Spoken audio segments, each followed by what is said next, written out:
Welcome back to your free Active Directory training course. In this video, I will look at installing the first domain controller and thus creating an Active Directory environment. Before you start setting up a domain controller using Windows Server 2008, there are first a few prerequisites that you need to meet.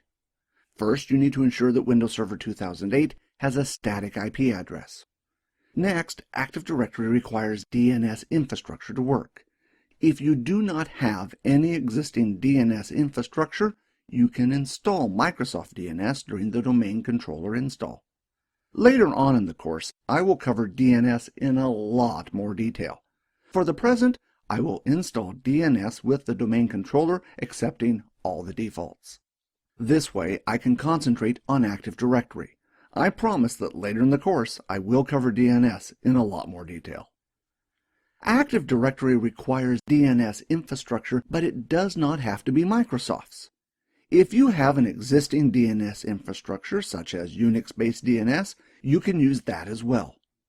The next prerequisite that needs to be met for your first domain controller is that you need to ensure that you are a member of the local administrators group.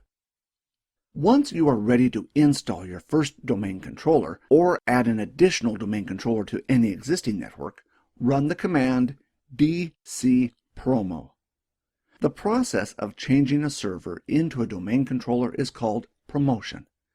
It is common for people to say, I'm going to promote this server to a domain controller.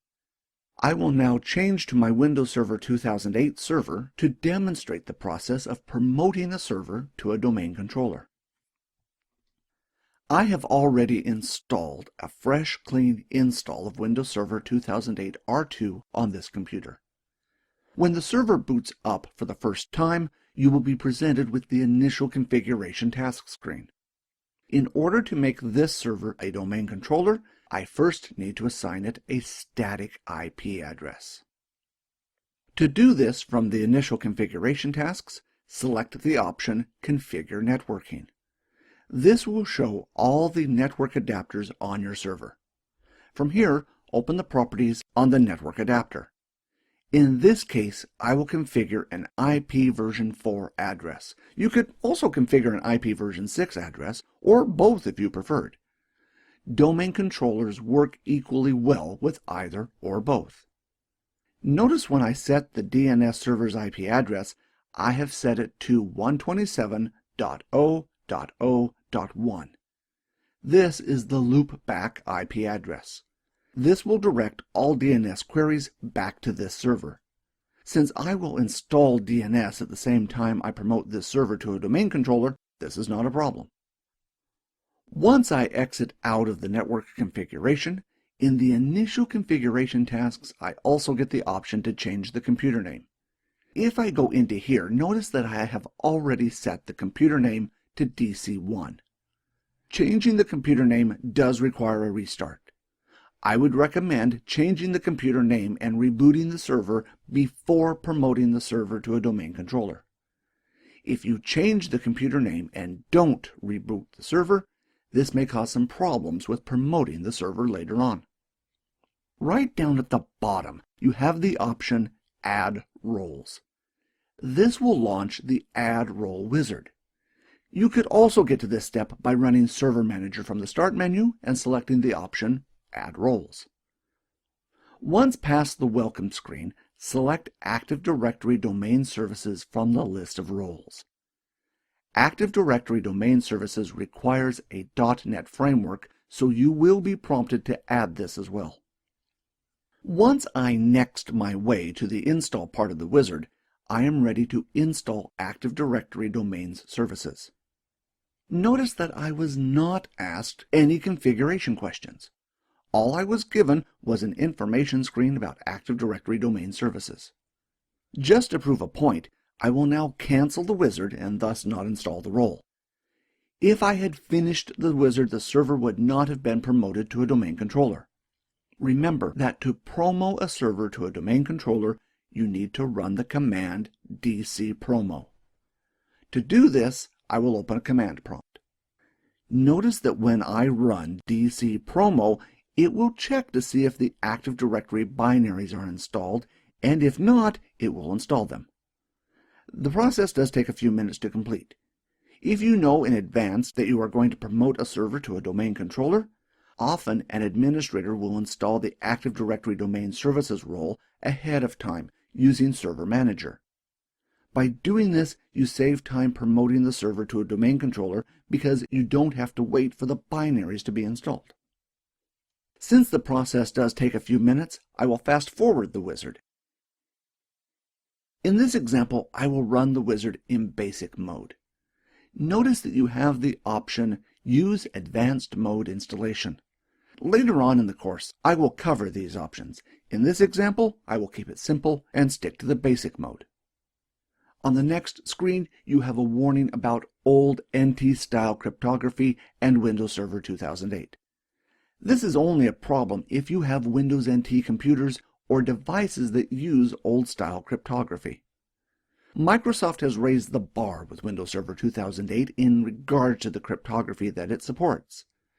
By default, these old clients will not be able to use a Windows Server 2008 domain controller. On Windows Server 2008, you can change some settings so that older clients can use Windows Server 2008. On Windows Server 2008 R2, these clients are not able to use Windows Server 2008 R2 by design. You cannot change a setting and enable them. Once past this warning screen, you need to decide if these servers are joining an existing forest or creating a new forest. Since this is the first domain controller that I am deploying, it will be on a new forest. Next, I need to type in the FQDN, or Fully Qualified Domain Name, for the domain. In this case, I will use itfreetraining.local. In this case, I could also use itfreetraining.com since I own the domain name. The choice of a public domain name or a private domain like .local will be different depending on the company's security needs. Using .local offers more security because it cannot be resolved from the Internet. No DNS server on the Internet will be able to resolve this domain name back to a client. If you use a .com address, the problem occurs because you are probably going to have some hosts that need to be resolved by computers on the Internet. Most likely, addresses such as www and your mail servers. When you use the same DNS namespace for the computers on your internal network as your public computers, you risk the DNS records for your internal networking being captured by an external party if you don't secure them correctly. Whether or not you feel this is a big risk is up to you. Active Directory also supports adding UPN, or Universal Principal Names.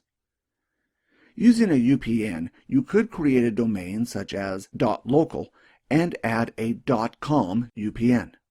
The UPN would allow the user to log in using the .com address. For example, Joe at itfreetraining.local could log on using his address or using joe at itfreetraining.com. Either address will work just as well. The advantage of using UPNs is that all your DNS records in your domain will still be using the .local address. If a hacker were to get a hold of your DNS records, if designed correctly, they would only be able to get a hold of your public DNS records and not the internal DNS records used by your company. Once Windows verifies that no other domain controllers are on the network using the same name, the wizard will move on. The forest function level I will talk about later on in the course. For the present, know that you can raise a forest level to a higher level, but you cannot go back. The higher the forest level, the more features. Currently, the forest level is set to Windows Server 2003. This means that only domain controllers that are Windows Server 2003 or above can be added to this forest. If you are not sure what setting to use, set it low. You can always raise it later. The choice of forest level only affects domain controllers. Which setting you use has no bearing on which computers you can use on your network. On the next screen is a domain functional level. The same applies to the domain function level. You can raise it, but you cannot lower it. We will talk more about forest and domain functions level in a later video. If you are not sure, select the lowest level. You can always raise it later. Just remember, the domain level you set here determines which domain controller operating systems you can add to the domain. On the next screen, you can select to install Microsoft DNS Server at the same time the server is promoted. Since this is the first domain controller, I cannot set any additional options. Later in the course, I will go over these options. If you are using an existing DNS infrastructure, you could deselect the DNS option. Once I press Next, I will get a warning message. This message states that Windows could not find a delegation for the DNS zone. In simple language, this means that no DNS zone could be found for IT free training. Since DNS has not been installed yet, this is to be expected. When Active Directory is installed, it will create the missing DNS zone for you automatically. The next screen will ask you where you want to store the Active Directory database. In this case, I will leave them on the same hard drive. On a busy domain controller, you may want to consider putting the database on a separate hard disk. You could also put the log files on a separate hard disk if you wanted to. The log files record changes as they happen, allowing the database to be recovered if the hardware was to suddenly crash. The next option is the sysvol folder. This folder contains all the login scripts and group policy settings for the domain. This data is replicated throughout the domain to every domain controller in the domain. In most cases, you will leave this on the defaults. The next screen will ask you for a Directory Services Restore Mode password. This password is different from any other username and password on the system. It does not allow you access to the domain or to any services. It is included to provide access to the database for recovery tools when things go wrong. It kind of provides a backdoor, if you will. In a later video, I will go through how to use this password with the recovery tools. For the present, choose a password that you are going to remember. The next screen of the wizard gives you a summary of all the settings that you have configured. Notice that I have an Export Settings button. When I press this button, I can save the settings that I used for this install to a file. If you are planning on installing another domain controller later on, you can use this file to automate the install so you don't have to answer all the questions in the wizard again. This file I will also use in the next video installing Active Directory on Server Core. Once the settings have been exported and I press Next, Active Directory Domain Services will now start installing. The process of installing Active Directory for the first time does take some time to complete. You have the option to automatically reboot the server once complete. However, I will leave this clear and speed up the video to the end. The wizard took about 5 minutes to complete. I now reboot the server and return once it has started back up again. Once the server has rebooted and I have logged back in again, notice that once again I am taken to the initial configuration task screen. Notice at the bottom the roles DNS Server and Active Directory Domain Services have now been installed. Since I have finished with the initial configuration of this server, I will tick the box Do Not Show This Window at Logon and close Initial Configuration Tasks. When I close this window, Windows will automatically open Server Manager. From Server Manager, if I select Roles, I can see the Active Directory Domain Services Roles Administration section. Under this is the section Active Directory Users and Computers. Active Directory Users and Computers is where you can add and remove users from the domain. This tool can also be used from the Start menu under Administrative Tools without the need to open Server Manager. Server Manager, however, does group a lot of tools together, making it easier to configure your server. If I open Users, I can see all the default users that are present in this domain. One of the things I want to point out is if I open local users and groups from the Start menu. If you have configured local users on Windows Server or clients such as Windows 7, you would have used a tool like this one. Once I open the local users and groups, notice that I get an error message. When you promote a server to a domain controller, the local users on the domain controller are no longer available. This only happens on domain controllers. Local users are not as secure as domain users, and disabling the local users helps protect the domain controller. Without local users, if you need to give access to a folder or resource on a domain controller, you would simply use a domain user or group rather than a local user or group. If I now open Windows Explorer and open the Windows folder and the subfolder NTDS, this is where the Active Directory database is stored. Notice the file ntds.dit. This is essentially the heart of Active Directory. Notice there are also a number of other files in this folder as well. These files are the log files. These do not hold Active Directory data, but can be used to help recover Active Directory if there is a problem. If I go back a directory and open the sysvol folder, this is the folder that contains all the login scripts and group policies. This folder is replicated to all domain controllers in your domain. Notice under the domain folder, you have the folders Policies and Scripts. Policies holds group policy, while Scripts holds login scripts. In most cases, you will not have to edit data directly in here. Microsoft supplies a lot of tools that edit the files directly for you.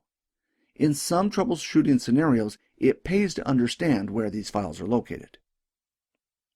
If I now go back to Server Manager, there's a section just for Active Directory domain services. This will show you any events that have been generated and the services used with Active Directory. There's also a section for documentation, including best practices. The service that I would like to point out in particular is Active Directory Domain Services. This service can be stopped and Active Directory will be stopped. This means that Active Directory can be restarted without having to reboot the server. Previously, you would need to reboot the server to restart Active Directory. Now that I have installed my first domain controller and thus created a domain, the next step is to add a second domain controller. This will be the topic of the next video, in which I will install Active Directory on Server Core. For the rest of this course, please have a look at our webpage or YouTube channel. Once again, thanks for watching.